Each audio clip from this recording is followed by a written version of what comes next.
We're trying to do the question number 29 from the superposition MCQ worksheet.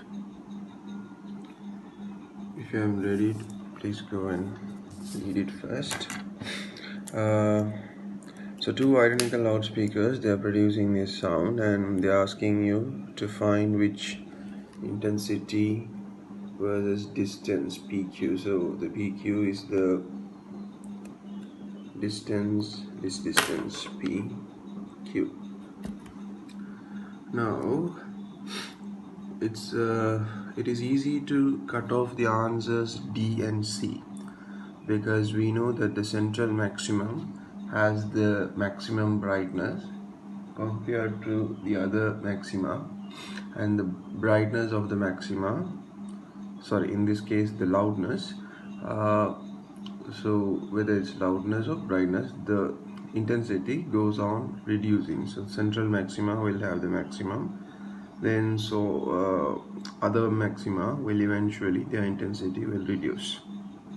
So we know that, hence C and D can easily be cut because they show equal intensity for all the maxima. The issue is with A and B. Now in B you can see that at places where the destructive interference is happening, their intensity becomes 0.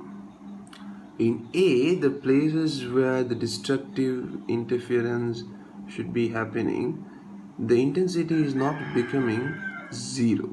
So that is the first, that is the difference between A and B. Here the destructive interference points, the minima comes to 0. The minima is 0. Here the minima is not 0 but just a minimum value. So which one would be correct? Now before start talking about it, let's take a scenario. Okay, let's say, okay, two people are here. Okay, and let's say this is Ashan and this is Kai. We assume that Ashan's physical strength is equal to Kai's physical strength. Both are equally physically strong.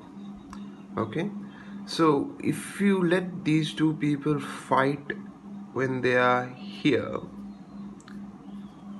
right, they are equal and they are opposing, so it is like a destructive interference, and since they are equal, the intensity or the final energy output would be 0, right?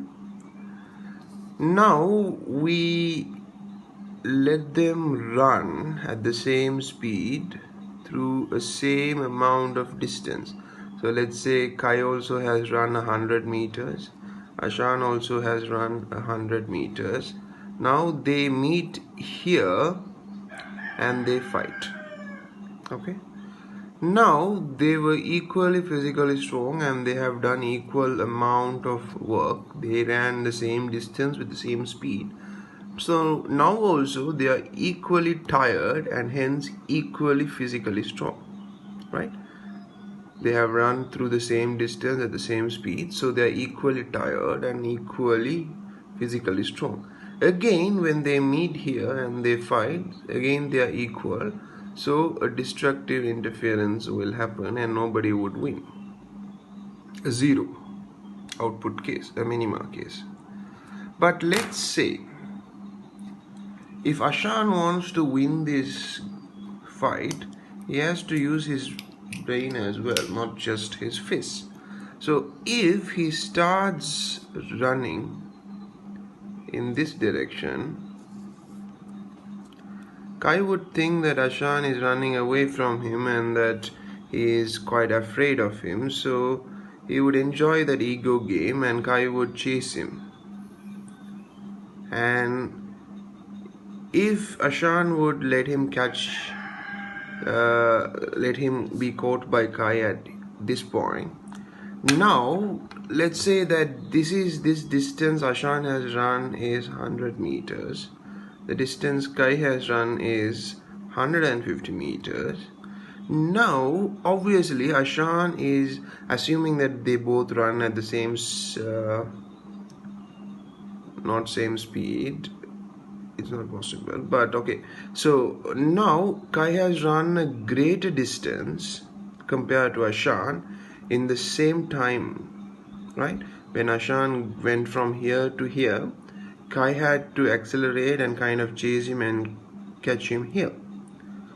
So Ashan has run a short distance in the same time compared to Kai, well, which eventually means that when they meet, Ashan remains stronger than Kai, because Kai would be more physically tired, right?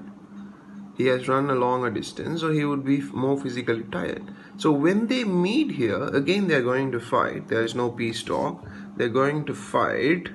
But the thing is, since Ashan is less tired, at the point of interference, Ashan will have a greater amplitude compared to Kai. Kai who will be opposing, but he will not, like, his amplitude, which is in the negative direction, this much, would not be equal to this much. Ashan would still have a greater strength at this point, right? So when they interfere, there's going to be a destructive interference, but it will not add up to 0. It will have a certain value, this distance minus this distance. Let's say this is A and this is B. So the minima here would have A minus B value, right? Just to make our thing fair, in a parallel universe, the same thing is happening, and instead Kai uses his brain and he runs this way and tricks Ashan into this way. And yeah, now Ashan is running 150 meters and Kai runs 100 meters. So in a parallel universe, Kai wins the game, wins the fight. Okay, now I have made it fair. In fact, guys, now if you look at a cat and a mouse, the cat can simply catch the mouse and start eating it.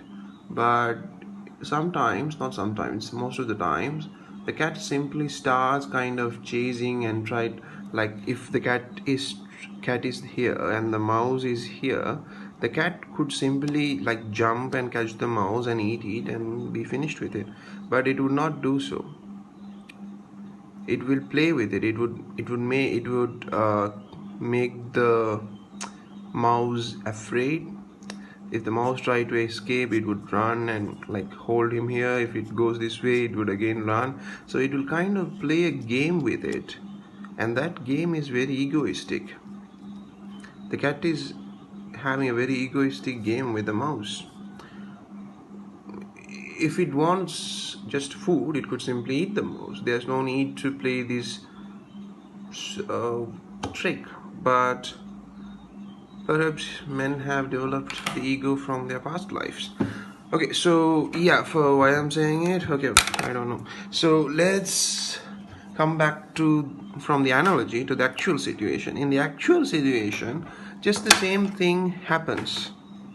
Now, two wave fronts, that means now I'm not going to draw them as the line which denotes the direction of the wavefronts. I'm going to draw them as the wavefronts in themselves.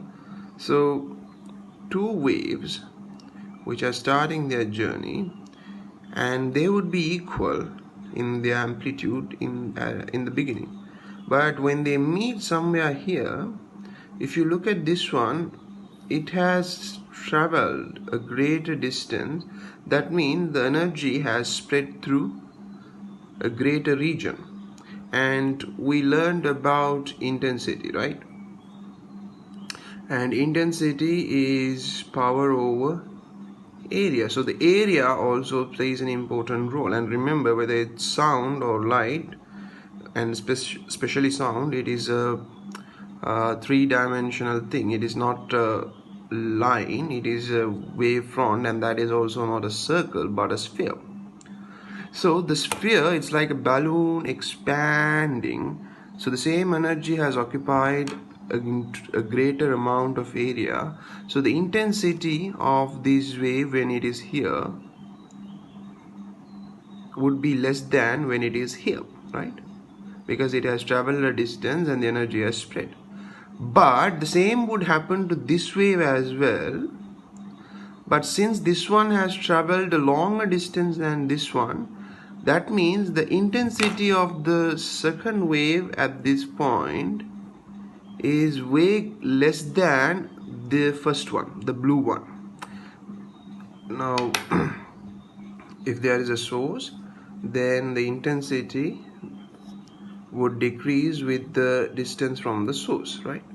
Because the energy is being spread into a large amount of area. So compared to the intensity at R1, the intensity at R2 will be less. The same is happening here.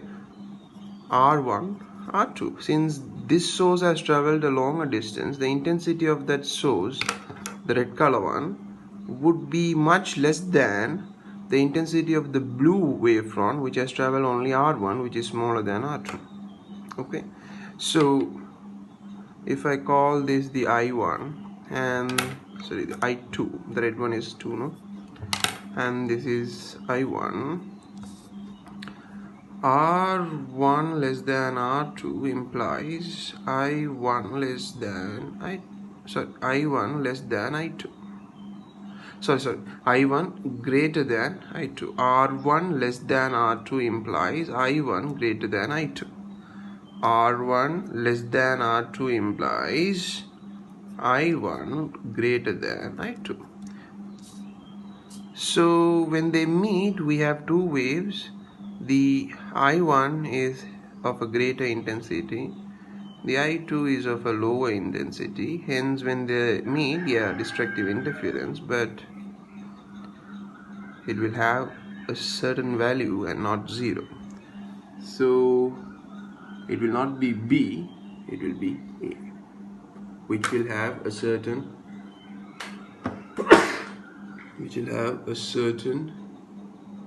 minimum value.